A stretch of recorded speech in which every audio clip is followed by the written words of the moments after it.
पाकिस्तान और अफगानिस्तान की जंग की सालसी कराने के लिए कतर मैदान में आ चुका है और कतर में आज बड़े इंपॉर्टेंट मुज़ाकरात होने लगे हैं। तो 48 घंटे का जो अल्टीमेटम था, वो अल्टीमेटम क्या दूसरे ममालिक को बीच में सालसी के लिए डालने के लिए तालिबान हुकूमत ने सबके हाथ पांव जोड़ लिए और सबको पकड़ लिया, क्योंकि भारत इसको धोखा, अफगान तालिबान को खड़े पे धोखा दे गया है। तफसीलात आज के वीलॉग का हिस्सा है। आज तारीख है 17 अक्टूबर 2025 और मैं हूं फरहान अब्बास। नाज़रीन इकराम, ये पाकिस्तान और अफगानिस्तान की जंग का जो मास्टरमाइंड था सारे का सारा, लोग एक्चुअली इस जंग को देख रहे हैं कि पाकिस्तान और अफगानिस्तान की जंग हो गई है। लेकिन ये जंग इन दिनों में खसूसी तौर पे यकदम ऐसा कौन सा वबाल आ गया था कि ये जंग शुरू हो गई। ये लिंक अप करता है अमीर मुत्तकी, जो अबूरी वजीर खारजा अफगानिस्तान के हैं, उनका दौरा है भारत के साथ।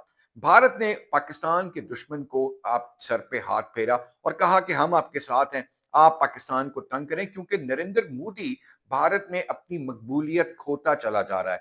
और जो बिहार के इलेक्शंस हैं, वो उसके लिए सर पर एक काले भूत की तरह नाच रहे हैं, काले साए की तरह मंडला रहे हैं, क्योंकि उसमें उसको अपनी यकीनी शिकस्त नजर आ रही है। और ये बात आप याद रखिएगा कि नरेंद्र मोदी की इस दफा की हुकूमत जो है, वो एक कोलेशन गवर्नमेंट है। तो कोलेशन गवर्नमेंट को किसी वक्त में भी ढाना बहुत आसान होता है। आप अपने कोलेशन पार्टनर्स में से किसी एक को उड़ा दें, आपकी हुकूमत का धड़न तख्ता हो जाएगा। तो नरेंद्र मोदी अपने करियर में सियासत में इस नहज पे आया हुआ है, इसलिए उसने पाकिस्तान के साथ खुद भी जंग करने की कोशिश की, लेकिन उसमें उसको नाकामी मिली। उसके बाद उसने अफगानिस्तान को इस्तेमाल करने की कोशिश की और वहां तो उसको शदीद सुबकी का सामना करना पड़ा।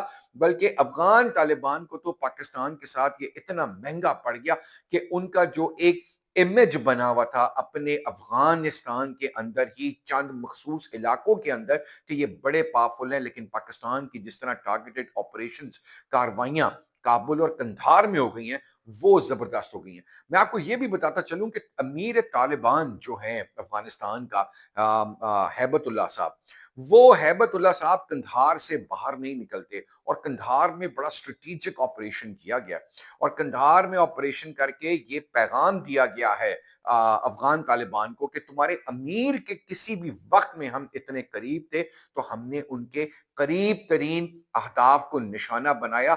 जो मुल्ला उमर के घर का आपने ट्रेनिंग कैंप बनाया था, वो मुल्ला उमर का जो कंधार वाला घर था, उसको उड़ा दिया गया।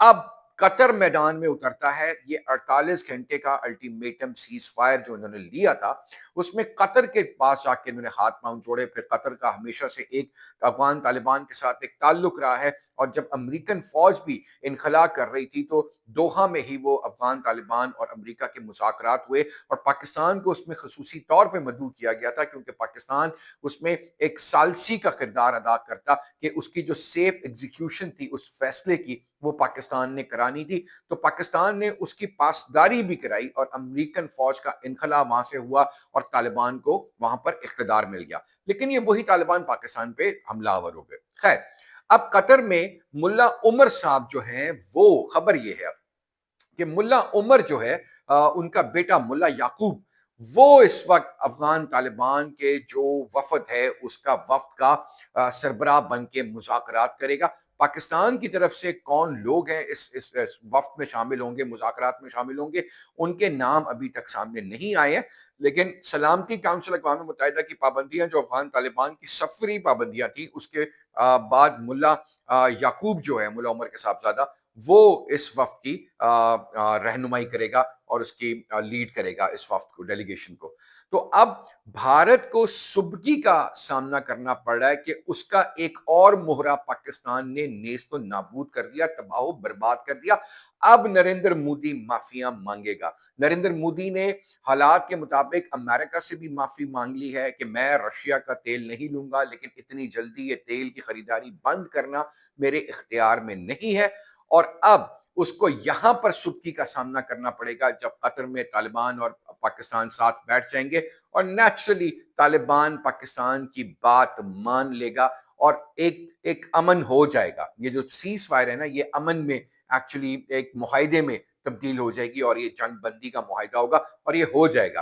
पाकिस्तान अपना स्टांस बिल्कुल क्लियर कर चुका है और पाकिस्तान पहले हाथ में इनको तमाम तफसीलात बता चुका है कि हमने अब आपने नेक्स्ट टाइम कोई हरकत की तहरीक तालिबान के ज़रिए या बलूचिस्तान लिबरेशन आर्मी के ज़रिए, तो आपका क्या हाल होगा, वो पाकिस्तान इनको पहले खबरदार कर चुका है।